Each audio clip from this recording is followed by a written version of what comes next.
Okay. Welcome, everyone. Good morning to some of you. Good afternoon to others. My name is Sarah Switzer. I am the CBR Canada Programs Coordinator and the moderator for today's session. In a moment, I'm going to pass it over to our very honored guest and speaker today, Dr. Shaun Hains, who's going to help us start us off in a good way. Today's session is entitled, During COVID-19, A Time to Pause. And it's the fifth event in our 8-part series on community-based research and COVID-19, addressing widening inequities and amplifying community-based visions for change. This session is organized by CBR Canada. The CBR Canada Secretariat is situated on the traditional territories of the Neutral, Anishinaabe, and Haudenosaunee peoples. And in the spirit of reconciliation, CBR Canada is committed to engaging with and learning from diverse Indigenous peoples and communities across Canada and Turtle Island, as well as addressing the Truth and Reconciliation Commission's calls to action. All right, over to you, Dr. Hains. Thank you. I would like to begin by acknowledging the traditional territory and thank the diverse Indigenous peoples whose diplomacy have led to our dialogue today. Cree, Saulteaux, Nitsapi, Blackfoot, Métis, Nakota, Sioux. A few years ago, Tri-Council had asked me to lead a session, and I added to the land acknowledgement, the land.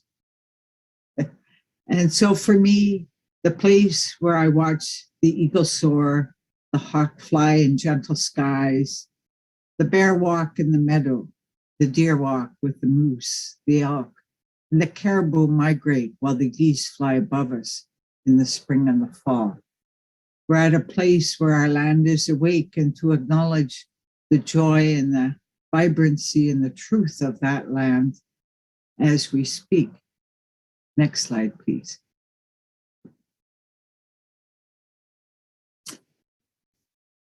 Thank you so much, Dr. Hains, for starting us off in a moment of kind of pause and reflection and acknowledgement. I'm going to be passing it back over to Dr. Hains and formally introducing Dr. Hains very, very shortly. But first, I want to give you all a bit of an overview of our activities today. So we're going to lead with a presentation and then follow it by a Q&A. Dr. Shaun Hains is going to invite us to consider what kind of pausing means from an Indigenous perspective. And we can also consider this event as a pause of sorts for us to take time to reflect deeply in the wake of a lot of loss and uncertainty and change that's happening right now and throughout the COVID-19 pandemic. And on January 27th, we're going to gather again to continue to pause, this time for a live discussion. And Dr. Shaun Hains is going to reflect and invite us then to think about what pausing means as a verb and really draw us into conversation there. And Jessie, who's a student working with us at CBR Canada, has just posted the link into the chat to register.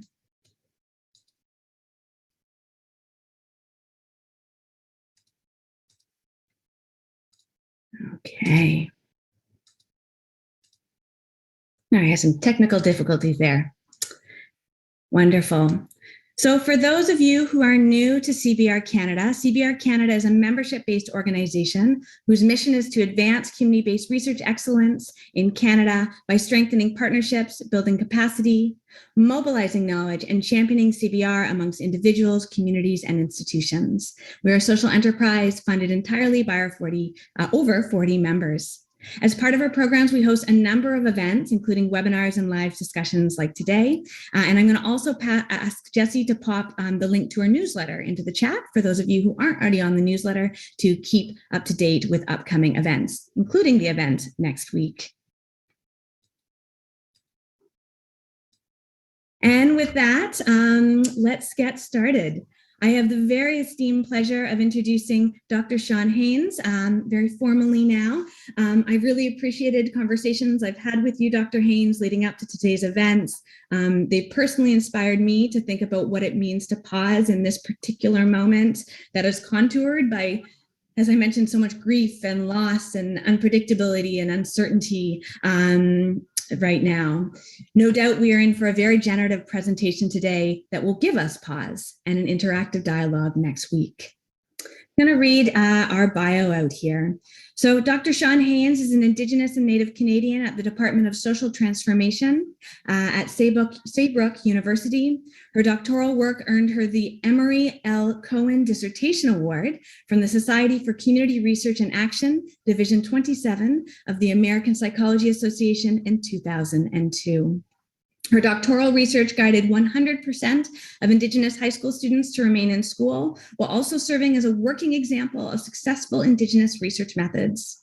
She received the National Aboriginal Teacher of the Year Award from the Canadian Teachers Federation in 2013, and the Aboriginal Teacher of the Year Award from the Alberta Teachers Association in 2012. Her definition of Indigenous research from this particular study was shared and later published by the Social Sciences and Research Council of Canada in their summary paper, Shirk's Dialogue on Research in Aboriginal Peoples.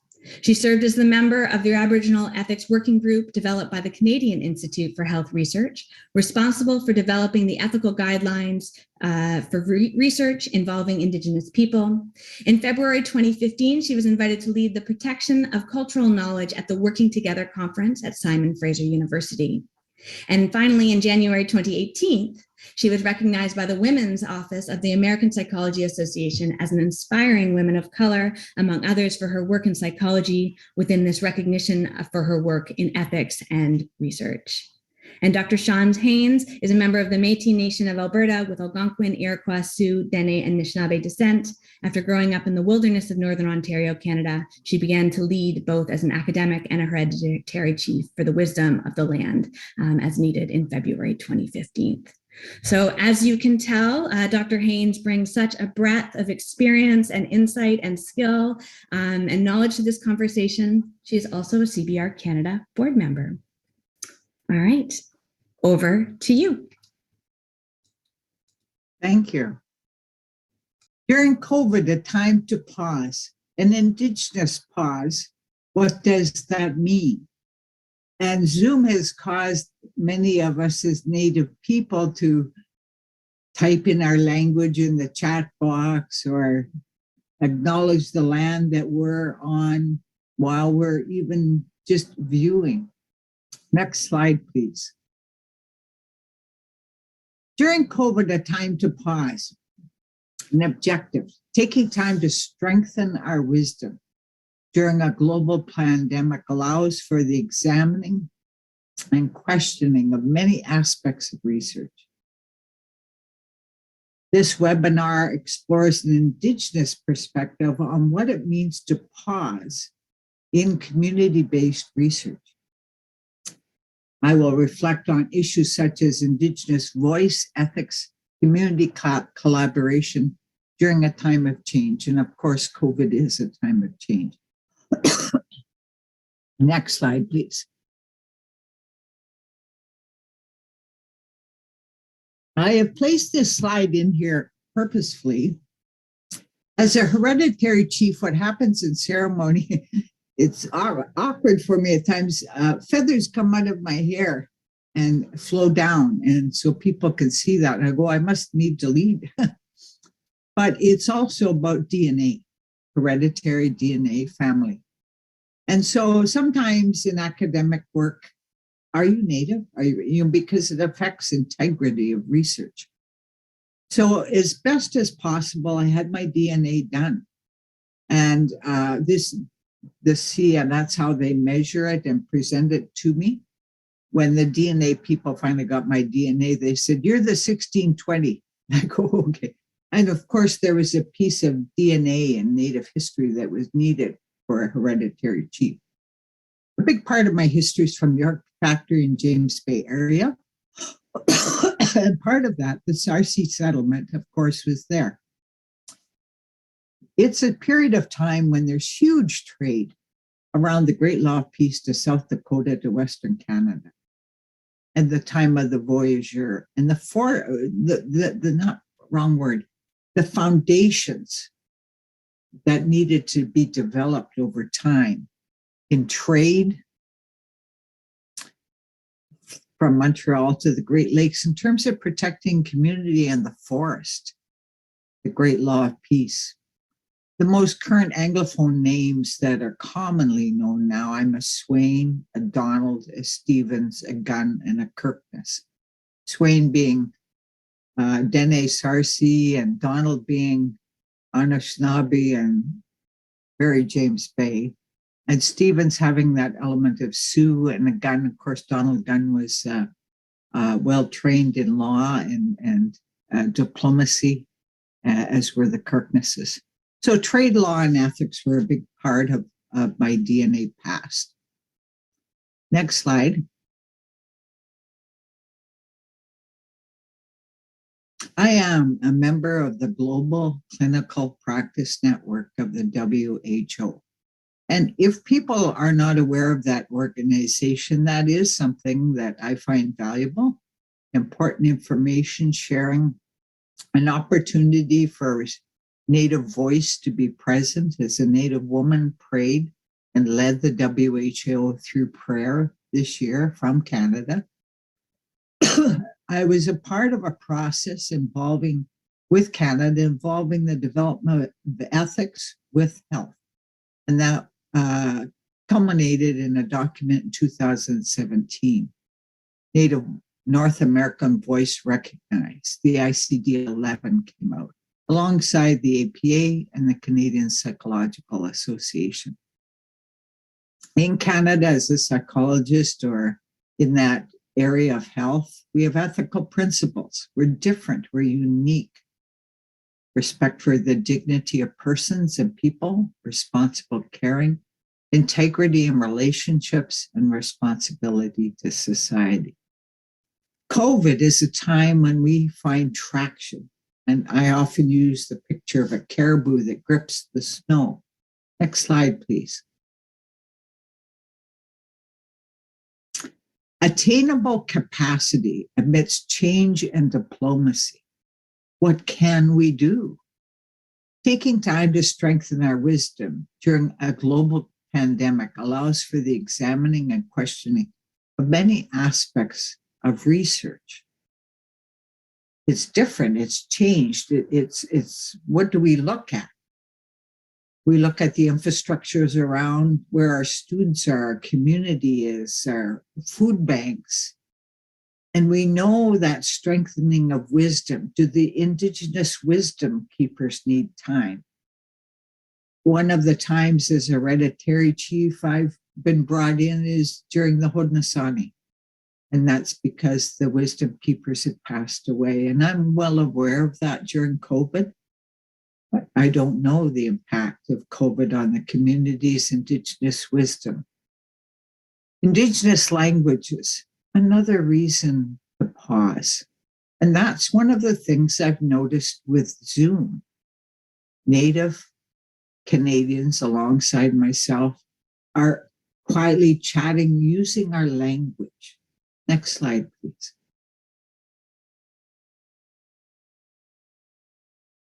Mehituya. Some of you may have watched in the news or just noticed it in your community. There is a deep love. We know this, we know this, we know this. A lasting understanding of love, land, waters, and language. So in this case, I use the Sioux word, meaning a deep and profound truth. What happened during those years was that the Native people said, oh, I think we're going to do it this way, rather clearly. And that was the number of people that built boats along the Great Lakes to allow the Hebrew people up, like the Lyons family, up into Manitoba and Toronto, to allow the Afrikaans people to get off the paddle wheelers and into the fur trade. It was a decision clearly made on human rights and love. And that was just, it just stays. It's an acceptance of other histories, faiths, and cultures. It was a decision made hundreds of years ago. But in COVID, it emerges from the forest ethics to the ethics from the forest. Next slide. Thank you. The forest was my home. I grew up in the bush, just north of Thunder Bay and a little bit west. And then in my mucklucks, literally in the 70s, I came to the cities and learned yogurt and pizza and the things that were unusual for me. It was understanding something new. And it always helps me to remember that other people are coming to Canada or to a city and it's new. New people, new environment, new context, advanced education, professions, learning, understanding something new, and health. If I learn something new, does that help me with my health? Change, learning, standards, ethics. Those are important research words in health. An eagle feather with love, land, waters, language, and meaning. Meaning. Next slide, please. The dialogue changes. And as I change the cadence, the rhythm of my voice, it's for a reason. I think in a native language. I remember writing a doctoral paper when I was doing my PhD in 3 languages, French, English, and Cree, and speaking about how my thought processes changed with the languages. That shift within and our heart connecting during such a profound time takes time. I sometimes slow down how I speak in a multicultural environment, or my cadence is a pause. Is it a pause of love and trust in the nature and the context and the loudness of my voice even? The dialogue during COVID and the meaning of the word pause. Is it a comma? Is it a period? A deep wisdom. And this is where, if you're doing research or you simply having a dialogue in the community, I remember watching the Fort McMurray fire, people coming into the city, and the kids were, and we just learned to breathe a vowel. Oh, just breathe. And that rhythm and that cadence in my moccasins as we walk carefully down the hallways of school, a deeper wisdom emerges. But we know that love. The wisdom keeper is needing time alongside campus, perhaps, just to be, even in a Zoom call. We're here too. Next slide, please.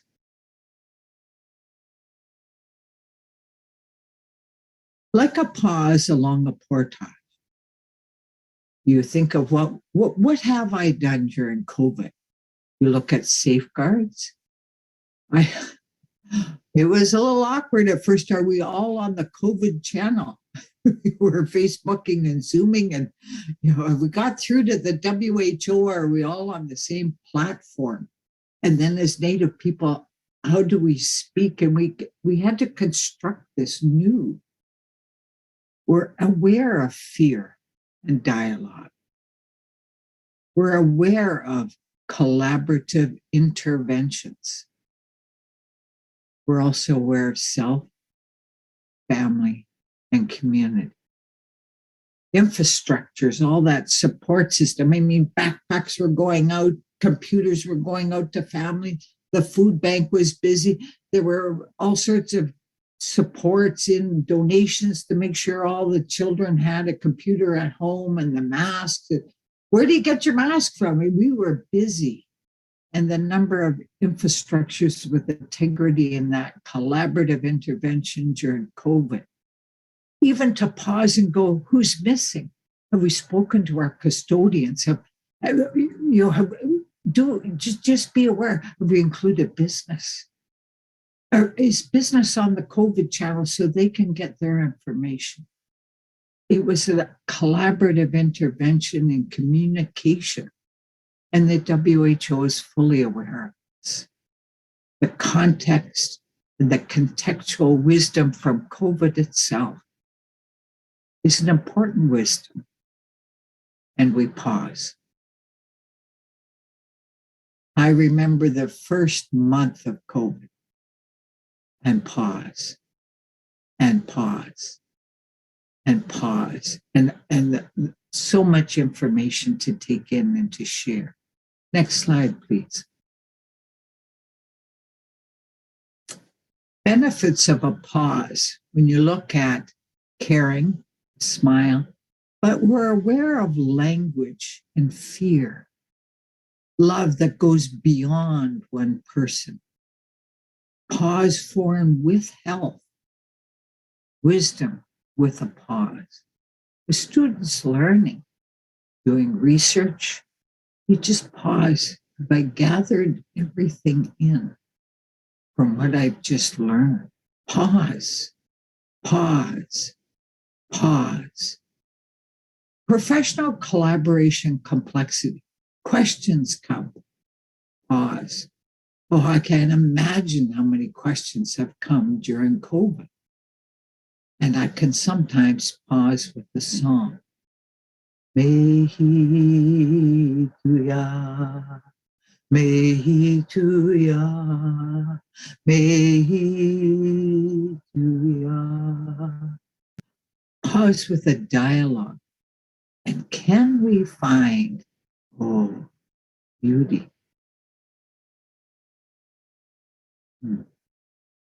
Beauty in the midst of COVID. The role of the ego.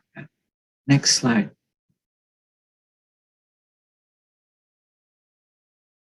A point of order, we know in a meeting, someone can speak up and look at the process of a meeting, call a question. We have professional collaboration complexities going on. But what really happens is a native person is an old love awakes.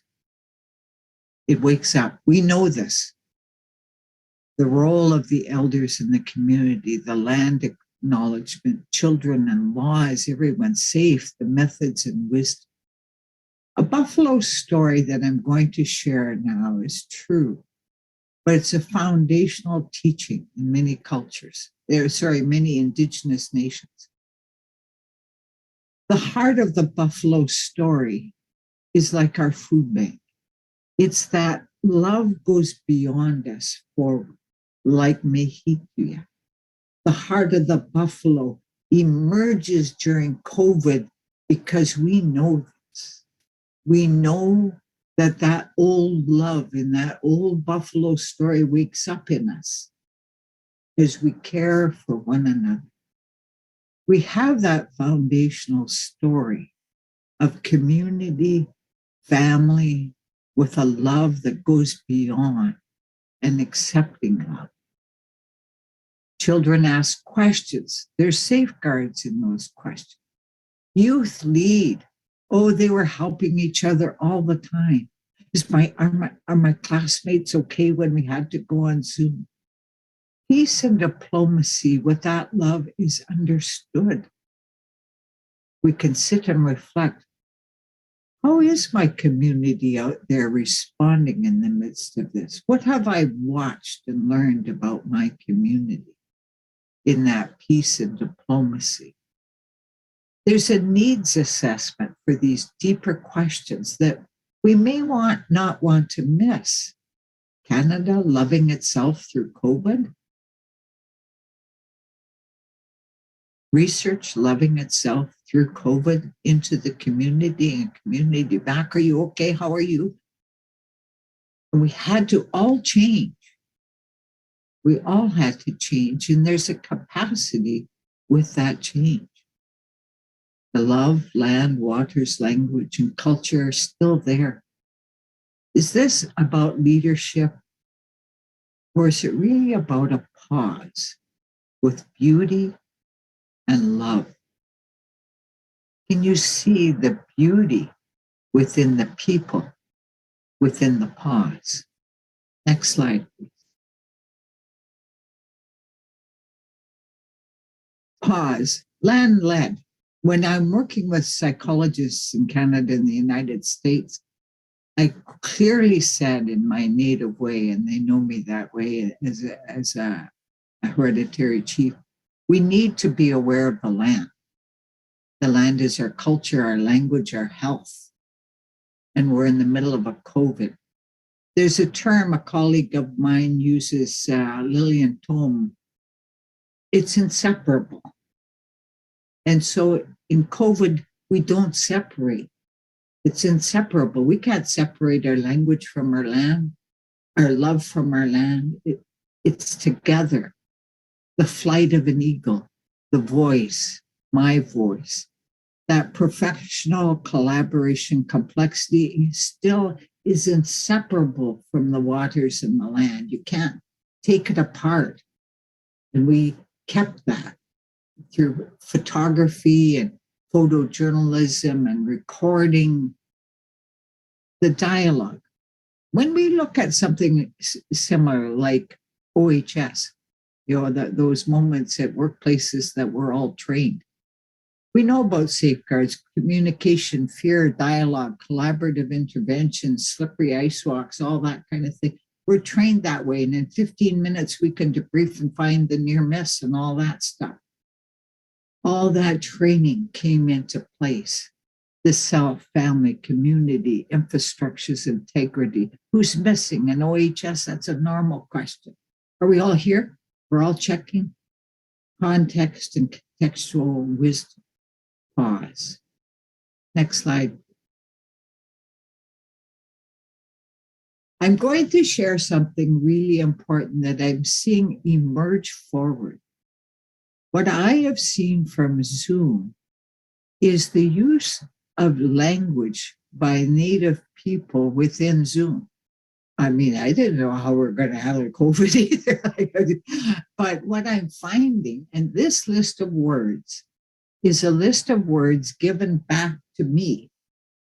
So as I'm speaking and shifting languages, you can hear my stop as I'm shifting in my head into a different language. This is what happens.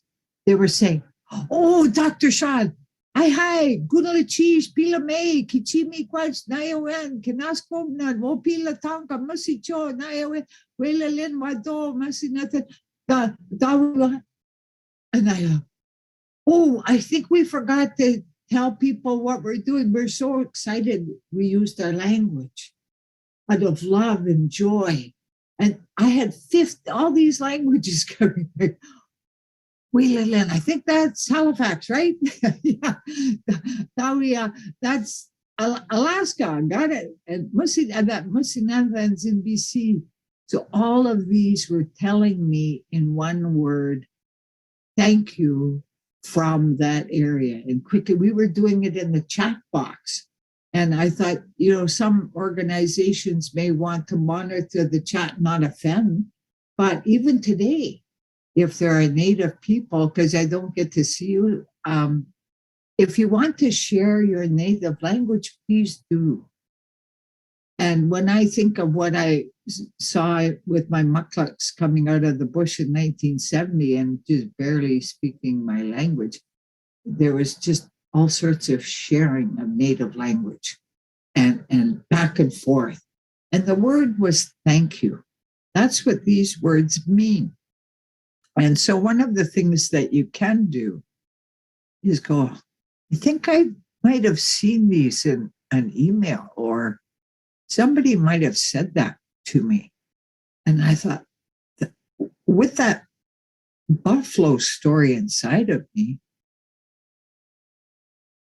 the person I'm speaking to may not know when I'm saying thank you to them. Wopila tonka means thank you in Sioux. Well, if I don't explain it, you don't know I'm saying thank you. Same with another language back to me. These are thank you words. And as you begin, you're in different areas in Canada. Do you know the thank you words? Pausing to say thank you is common. We know it in these languages. And it's been such a surprise in Zoom. We pause to say thank you in our languages. Next slide, please.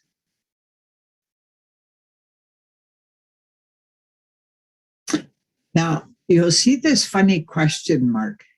This is so important. And yet it's that joyful laughter that I have inside of me. Sometimes because I'm often in a Cree area, but I have Seneca in me. And that Mohawk, of course, through the Montreal through. And that's that 1620 hereditary chief part that shows up once in a while and was helpful in the Haudenosaunee. What happened in the Haudenosaunee is they said the signs of the awakening are going to happen to you, Shaun. Oh, okay. Well, you know what? It happened in COVID. I had white eagles flying in the middle of COVID, and I had to let the grandmothers know. But we got through it. But I've always had a native speech defect. It's not reading. But the Seneca language has a way, and it sort of goes down into your diaphragm. And so when I speak with the people who are Cree or Algonquin, and they have a word, wagotowen, and I'm always so deep in my G's. I go, I'll learn to say a K someday. But it's that shift from Seneca language to Cree language. I just can't turn that over very well. I have a Cree speech defect because I'm Seneca. And they just smile with that Shaun and her G's. But what happened is when I was leading a school one day, my came in and the whole staff said, Shaun, you're going to go into that deep native place. And when I did my glottal stops in the middle of all that, that's what that backwards question mark is. That's my language defect. It's a pause. They called it sacred space. And the room would just become quiet. And we would talk about the sacredness of professions. And that's what my glottal stop did. And sometimes when you're watching me speak, you'll see a stop in me. And that's because my Cree or Sioux or Seneca brain shifts. Mehitia, there's no glottal stop. Skaden, I still can't say wagotowen without glottal stopping, and it should be much more fluent. So what happened during COVID was, as a hereditary chief and being aware students are out researching, I went, all right, strength and wisdom.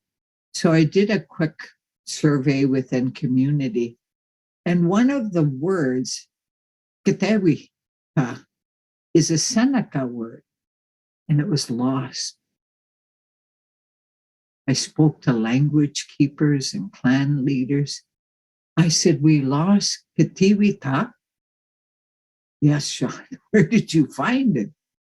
It means the morning star as a verb. Let the meadow lead. Well, in COVID, it made sense to me in my Seneca brain. So that one word, ketiwita, from the Seneca language, to translate the meadow leading to the morning star, to the star blanket.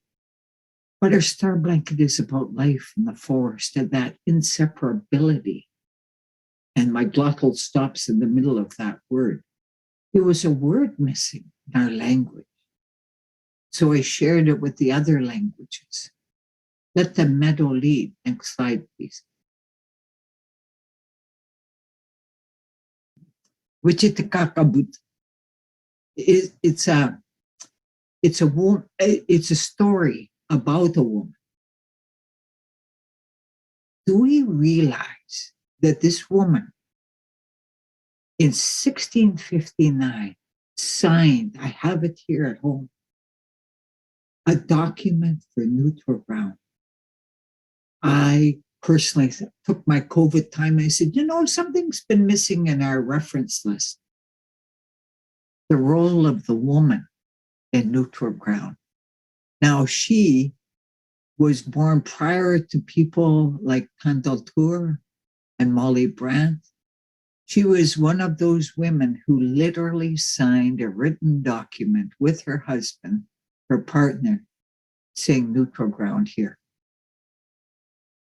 That's important information that we gather, because I know the important role of the women in the East in neutral ground. And that is who Wise Speaker's wife literally signed. Well, I can imagine he wasn't signing it without her. And that's that Seneca side of me.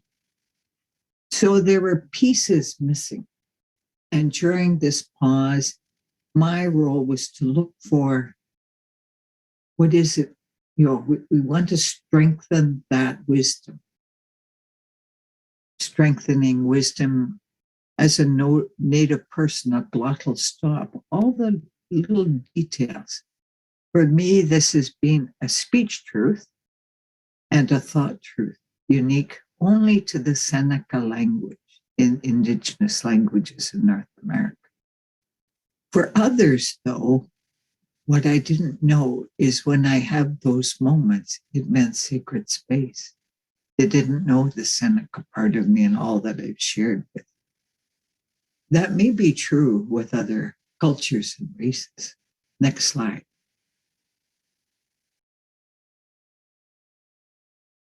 People around you notice and respect a pause. They naturally prepare and deepen. They value this time. They can include Native people. Strengthening wisdom, children in complex cases, families in complex cases. There's times where as a Native professional, I ask for a point of order just to make sure, have we done everything? Just to make sure, to just give the professions a pause. We could do this, because we're all together. Let's just pause and, okay, just pause in the meeting before we close. How do I help others to understand? Pause in comprehension. So then I can also listen. For those who understand or have witnessed things like forest fires or moments where there's adrenaline flowing, and you know that after 20 minutes, that adrenaline might slow down, but it's still there for 20 minutes. And pause, like an OHS moment at the workplace. How do I help people understand? It's also about comprehending each other during COVID. And that love goes through, that beauty. We'll glottal stop, we'll pause, we'll find the way. Next slide. The workplace now has, in many cases, love, land, waters, and language. In COVID, so many of us, not everybody, I don't go that way, but we just go to that old buffalo story inside and we just know that love, land, waters, and languages includes everybody. What happened in those years was, how to farm, how to stay alive, how to not freeze, how to share, how to care for the land. And it's still there in our land acknowledgement too, including our Indigenous languages. And when you look at COVID and your experience during COVID, you could go, I might want to just take a pause and reflect on the Native people around me. Well, they seemed okay.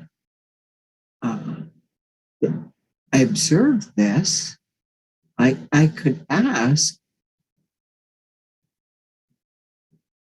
and just create your own native pause. You don't have to be native to pause with a native person, but you understand, as I share, perhaps more than before. Next slide, please. Now, this is important. We're introducing something new and we pause. You can think of staff meetings, you can think of board meetings, you can think of community meetings, you can think of teaching a class. We're introducing something new. We pause. There's wisdom from each pause, like OHS. We get deeper wisdom. Then we take the word new and change. They're not the same words, not to be blended in. When we introduce something new, it may change our procedures or our policies or our practices. Introducing something new can cause change. As we do that, we have respect for the dignity of persons and peoples, responsible caring, integrity in relationships, responsibility to society. That's when we introduce something new, there's a change. But then there's this other side of the screen, capacity to just change. What's the rhythm of that change? Once a week? Once a day? Every half hour? Every hour? What's the rhythm of that change? The change in the room, the change in my movement, the change in my voice. I haven't done anything new, but I've changed and I pause. Learning to change and pause is very important. In relationships, our own capacity, our diplomacy, change and pause. New and pause. There's a difference. Like OHS, deeper wisdoms, new change. And you look at research questions. Are you researching the change or something new? And this is so surprising. I laugh within many Native communities that are inclusive of many other people. I said, have we really told our kids that it's okay to be new? Anything else does not. So people have called me a bear woman. So I go, can I be a new bear? People laugh. And I go, well, my history came from Wapoos way up there. And then I came to the University of Alberta, so I became an education bear in the Golden Bears as an athlete at the U of A. Then I went down into the United States and I became a health bear. Can I be a new bear? And I was teaching about the new cinnamon bears that are walking around. But it's the idea of, can we be new? And what an important process during COVID.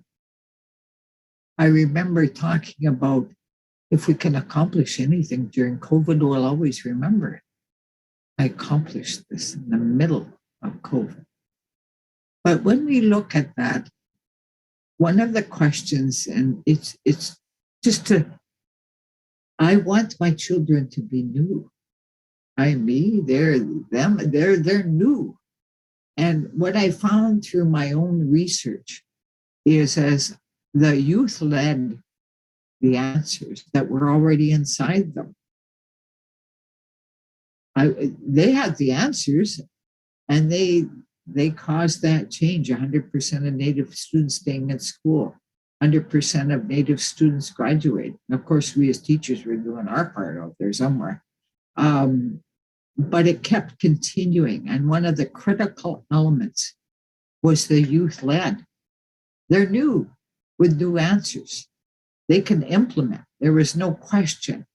And to recognize that I have gray hair, I'm a hereditary chief, there's clan leaders, there's elders, but our youth have new answers.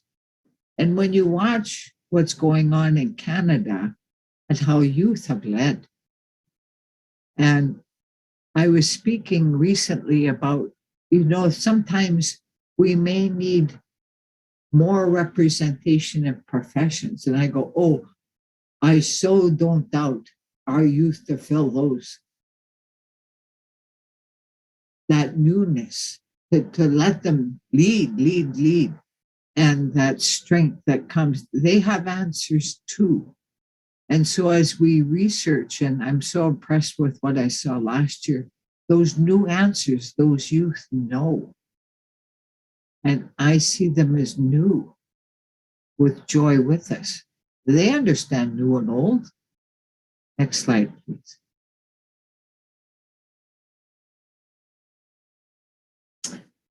I have this up here because what also occurred were lunar eclipses and the solar eclipse. And as I'm going through terminology within the Native community, I go, do we have a name for this? We had a moonbow. Thank you. They go, no, we don't even have a Cree word for a moonbow. What do we call it when the moon goes red or purple or the solar eclipse? So we had terminologies that we had to look at. And the eclipse is a lunar pause. That's what happens. There's a pause in that, the moon pauses and the sun pauses. And so to talk about eclipses and the moon is a part of health, to bring that through our languages with terminology. Eclipses, pauses. It made sense to me. Hadn't been done before. Next slide. Methodology is direction. But when I talk about direction, as a Native person, I'm talking about inseparable direction. You cannot separate the flight of the eagle and the call of the eagle. And so as a hereditary chief and a researcher, what I do during COVID is listen to the eagle call. Watch which direction, does it go clockwise or counterclockwise, but it's inseparable inside. And that was the biggest part of my work, was to strengthen that as a part of our methodology. And fortunately, Tri-Council had invited me into that in 2015 before COVID. Next slide, please. Extending a dialogue beyond health, ethics, voice. And that's been my COVID experience at this point, as I share it with you. I'm with the Global Clinical Practice Network and I live in Canada. And that's been my COVID experience. Next slide, please.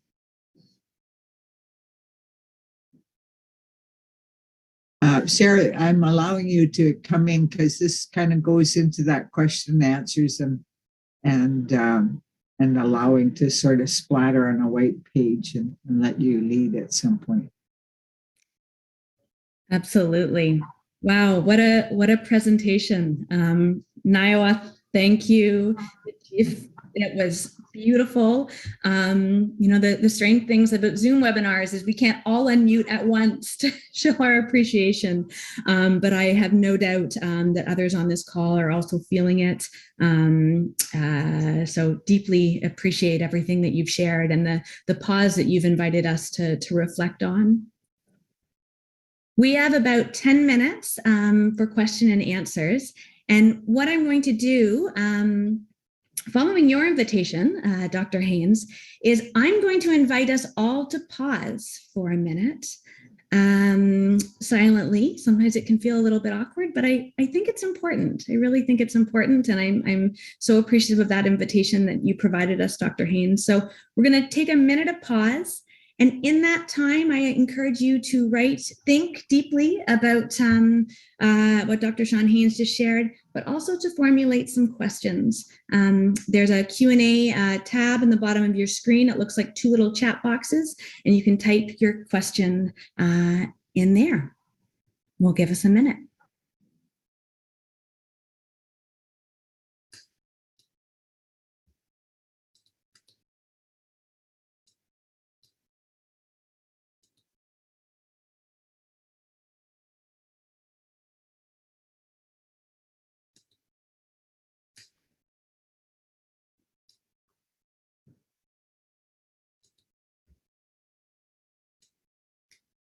We have some questions coming in. That's wonderful.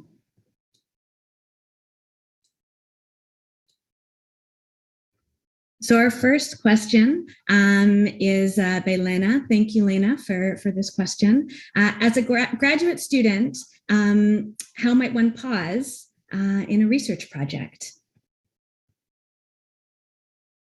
We have many methodologies in research.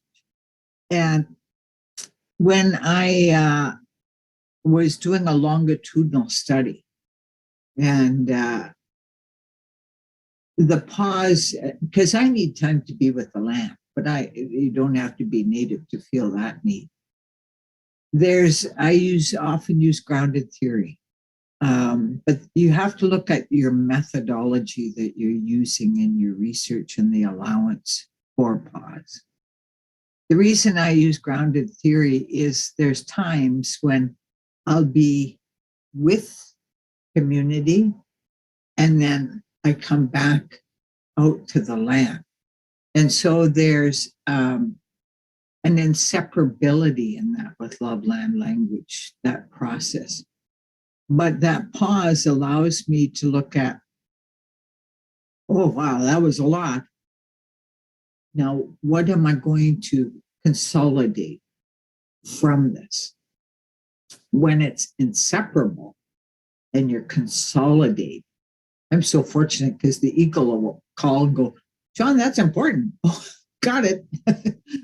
I'll tell you a quick story. I'm standing outside the school board building and the eagle flies over the flags, the native flags that we have in front of our building. And the head of OHS says, Shaun, aren't you supposed to pray or something? And I went, well, I'm standing near the lead in OHS. I think I'm safe. So we had wonderful humor, but that moment had a lot in it. When an eagle flew over our flags and we're standing outside. And so sometimes in the midst of research, that pause allows you to consolidate that fluency of moment to look at, okay, that happened. What's important? How does that impact what I'm doing, my research work, and how this could be of value? This consolidated wisdom can help. Does that help with the answer? And that's important to me, Sarah. What a great line. I wrote that down. Pausing allows one to consolidate many moments. Lena asked a follow-up question to the first question about pausing in research to also ask, how might a graduate student pause considering the timeline of the completion of programs, knowing that doctoral or master's students have to get taken up in a short period of time. So how does pause work there? Well, and how do you organize your brain? I've been working with some professional writers to try to get through my glottal stop and put it out with, complex sentences and participle beginnings and fluency of language, because I'm in such an academic brain sometimes. So I put a piece of brown paper that I get from the post office, that wrapper paper, and I get stickies and I use different colors. And I know I only have a weekend, but as I color code my stickies and I have them on my brown paper and I go, got it. And so sometimes it doesn't take long if you know how to organize your thoughts in ways that can consolidate that wisdom. And so flowchart paper and stickies help me a lot.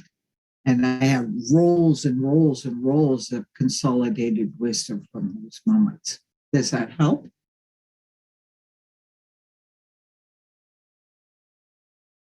That's terrific. Thank you, Lena, so much for that question. I encourage other folks to type your questions into chat. There was a note in chat by Elaine. Elaine shared that this has been a most beautiful and educative experience. So share that with you all. As folks are thinking up other questions, I have a question for you. And this connects a little bit to what you just shared, Dr. Hains, around the sticky notes and the paper. Before this call, we were having a conversation about your new writing projects. Given we also talked about new today and pause and change. And so I wanted to invite you to share with our audience today a little bit about what you're working on now. This is so awkward. Rutledge, I was asked by colleagues to write a chapter in a textbook for research for psychology, including the 6 continents. So it was a collaborative process, and they brought it together in December, and it's through the publisher now, and they're just at the point of promoting the book, and it's due to be released in July. And what was so important, because one never knows, with psychologists from 6 continents, what's important. What was really important, and they presented it in the promotion of it, as other professionals spoke, was the flight of the eagles. And when they promote that work and look at the cultural integrity with the land, they spoke about the eagle soaring. The other thing that surprised me from that experience is I included art, because as people draw, it causes a pause, and we can share in the meaning of that and how we can use art and pause, and it allows culture to come through. Well, when I did this picture, Dr. Shaun, this is what it meant, and they're sharing culture and family, but it allowed that pause. They would not take the art out, and they wouldn't take the eagle feather out. That was important to them. So that was a wonderful learning experience for me. And that book is to go out in July. Terrific. Wonderful. I'm going to share my screen shortly, in part because one of our final slides is a list of Shaun's work. So we'll invite folks to take a look at that all. 1 second here. I'm going to share my screen.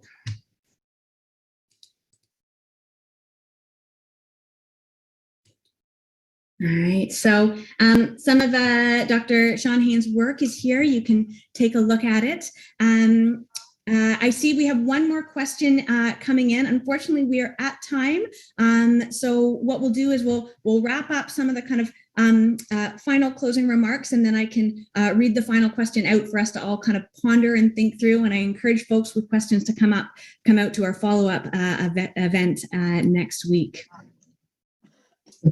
So for those of you who know folks who wanted to be here but couldn't, it's always difficult to attend all the events we want to. This event is being recorded, and it will be posted online for folks to see. And as I alluded to, the conversation is not yet over. One of the really neat things we do at CBR Canada is we continue the conversation long after the webinar is complete, and we turn the mic over to all of you. So I'm going to ask Jesse. He's already done this. Wonderful. Jesse has posted the sign up link in the chat for you to sign up. And maybe at this point, I will read the last question out for us to kind of ponder and think about, and then we can carry that into the conversation next week. So Dilber asked, my observation has been that people are more separated from one another. In the context of COVID, how can we bring back love and beauty and connect with one another? Particularly, how can we get back to the land, the very place that facilitates love, beauty, connection, and understanding? That's a wonderful question to end on, and please come back next week where we can continue this conversation and do it in a more informal, interactive way. It's a terrific question. Last but not least, we have a survey for folks to fill out. Tell us what you liked, what you didn't like, how we can change so that we can pause and reflect. And I will give the last words over to you, Dr. Hains. I share these words and I share the nations. I can be Cree or it's just one of those commonly used words. Gunalachish is Yukon. Ilamea is a common Sioux. Kichimigwech, Anishinaabe. Niawen, Huron, Mohawk. Kanaskumnan, Cree, Algonquin. Wopila Tonka, Sioux. Masicho, Blackfoot, often. Niawe, Yahweh is more Seneca part of Huron. Willelin, Mi'kmaq, Wado. I can't believe this has come up. Cherokee. They were so happy that I had Wado in there, that they want that to remain there. Musinethathan, often from the middle of the mountains in BC area, and Dawe is Alaska. And to just be aware of thank you words should they come to you. That's important. Wonderful. Niawe, to you, Dr. Hains, we extend our gratitude to you for today's talk and all the conversations I know we've had personally I have been moved by, and to all of you, deep appreciation for coming into this space, and we hope to see you next week. Have a wonderful rest of your afternoon or morning, depending on where you're calling in from.